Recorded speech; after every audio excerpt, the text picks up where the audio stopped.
કે સ્ત્રી હોય કે પુરુષ હોય, આપણે કોની ગોદની અંદર 9 મહિના રમ્યા છીએ અને પછી આ સૃષ્ટિ જોઈ. એ કોણ? એ તત્વ કોણ? એનું નામ શું? માં. હા કે ના? કોઈ વ્યક્તિ એવી નથી કે એનું ડાયરેક્ટ પ્રાગટ્ય થયું હોય. માના પેટની અંદર આપણે પાટા માર્યા છે, રમ્યા છીએ, ભમ્યા છીએ, અંદરની સૃષ્ટિનું આપણે જોઈ છે અને પછી 9 મહિના પછી આપણે ધરતી ઉપર જન્મ લીધો છે. માનું હૃદય કેવું હોય? તમને એક નાનકડો એક પ્રસંગ કહું. એક દીકરી હતી, કોલેજનો એક દીકરો હતો.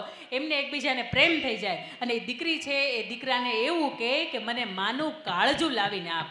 એ દીકરો હોય એને તો દીકરી જ દેખાતી હોય. ઘરે આવે, રાત્રે પોતાની માને છાતીમાં ખંજર ભોકાવે અને એમાંથી માનું કાળજું હોય લઈને બહાર જતો હોય અને જેવો પગથિયા ઉતરે ને પગથિયામાંથી એના હાથમાંથી એ કાળજું છે એ પડી જાય અને એ કાળજામાંથી અવાજ આવે કે બેટા તને તો વાગ્યું નથી ને, આ માં છે.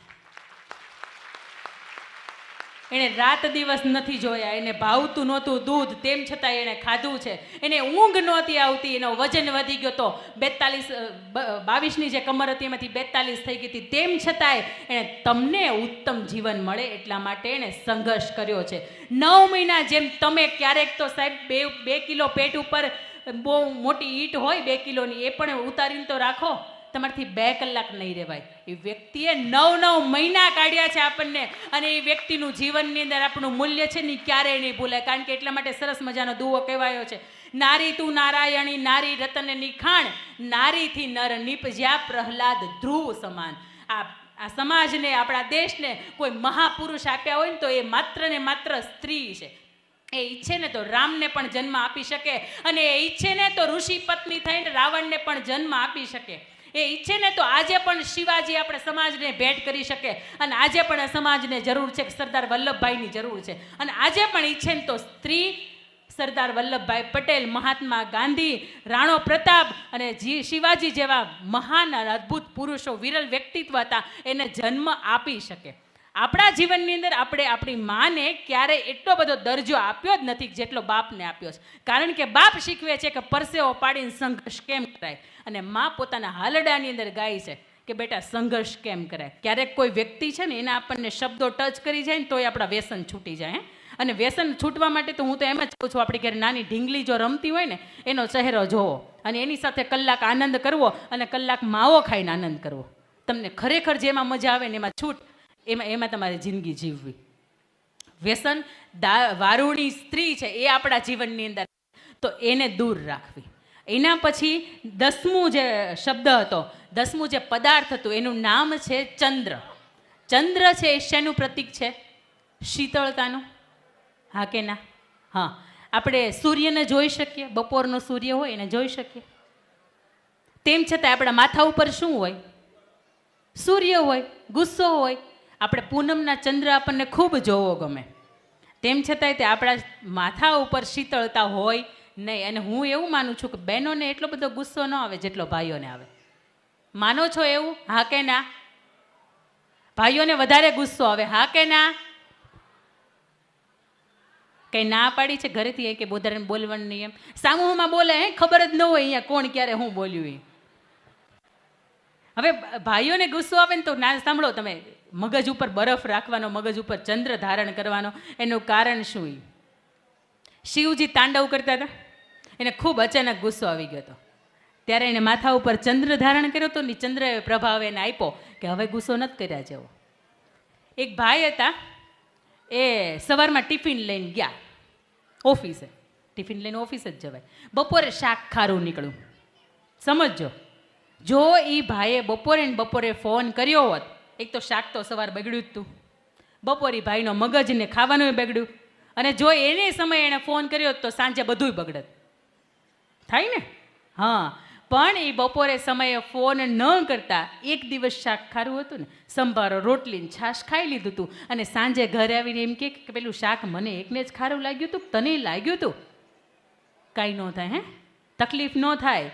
પણ જો તમે પહેલો રસ્તો લીધો હોય ને તો ઘરે બધુંય બગડે. શાક બગડે, તમારો મગજ બગડે ને ઘર પરિવારના જેટલા પણ બીજા હોય ને બધા એની સાથે સંબંધય બગડે. હવે કાલથી કે ટિફિન જ નહીં બનાવી દો.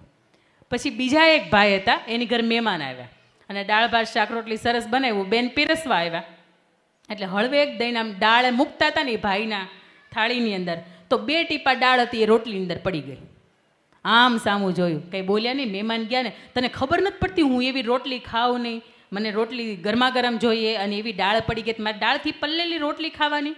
એટલે પેલા બેનથી વળી રેવાયું નહીં તો બોલી ગયા, પેટની અંદર બધું જઈને ભેગું જ થવાનું છે ને, બરોબર જ વાત છે ને. તો ઓલા ભાઈને તો વધારે ગુસ્સો આવી ગયો, તું મારી સામે કેમ બોલે, અને હાથ ઉઠાવવા ગયા ને એ ભેગા એમના શાળા ઘરની અંદર એન્ટર થયા. ઘણી વખત કોઈ બે વ્યક્તિ વચ્ચે ઝઘડો ચાલતો હોય ને કોઈ ત્રીજી વ્યક્તિ આવે ને એટલે બબાલ બહુ મોટા પાયે થાય. એટલે આપણો બે વચ્ચેનો ઝઘડો હોય ને બેની અંદર જ પતાવી દેવાનો, ત્યારે દરવાજા બંધ રાખવાનું. કોઈક આવે ખબર તો પડે, ડોરબેલ વાગે તો.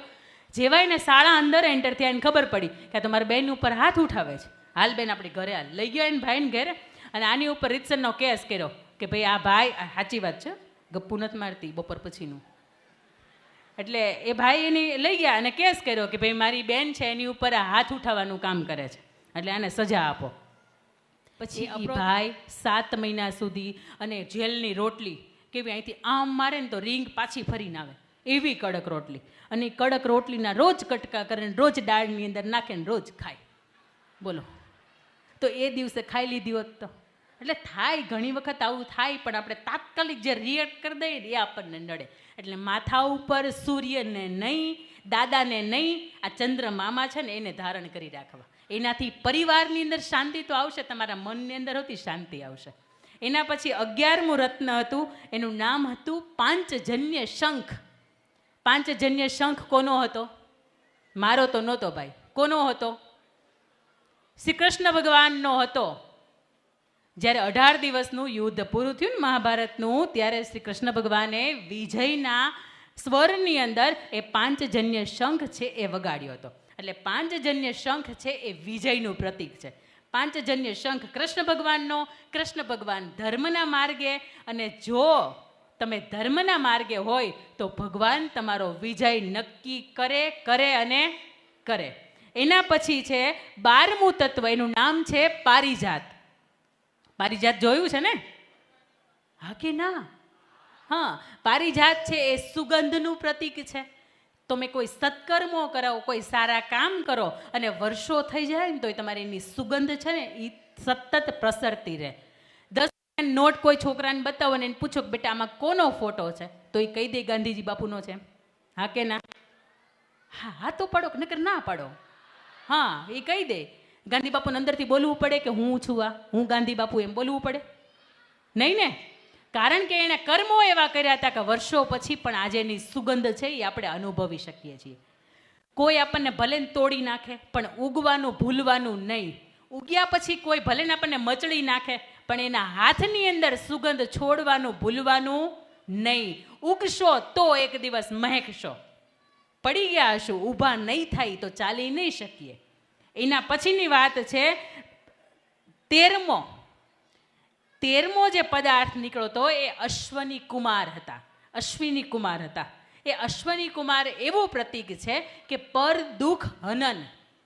તમારી પાસે તમારો વિજય થાય, તમારી પાસે સરસ મજાની લક્ષ્મી આવે, તમારી પાસે નીતિની લક્ષ્મી આવે અને તમારી પાસે સતત કાર્ય કરી શકવાની ક્ષમતા હોય તો આપણા પરિવાર માટે, આપણા કુટુંબ માટે થોડા ઘણા વાપરવામાં કાંઈ વાંધો નહીં. આપણે કોઈ પણ ધાર્મિક સ્થળે જઈએ તો મફતનું ખાઈને આવીએ છીએ.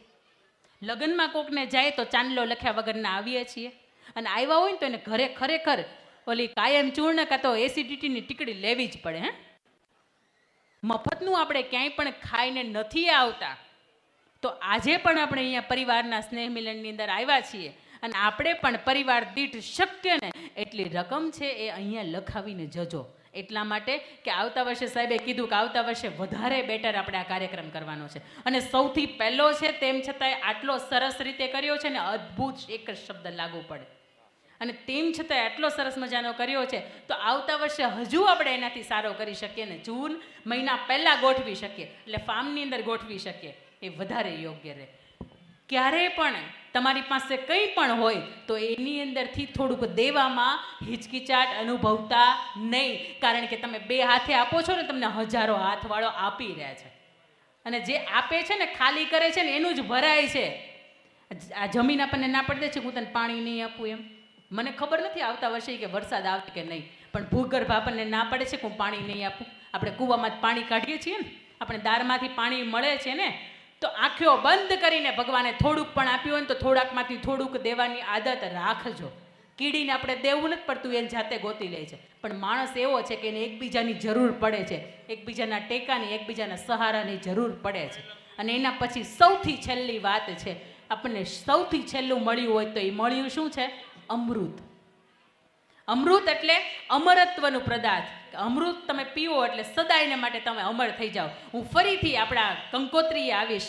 કંકોત્રીમાં જમણી બાજુ હતા એ કોણ હતા? સ્વામી વિવેકાનંદ હતા. અને ડાબી બાજુ જેનો ફોટો છે એ કોણ હતા? સરદાર વલ્લભભાઈ પટેલ. આપણે એના વંશજો છીએ.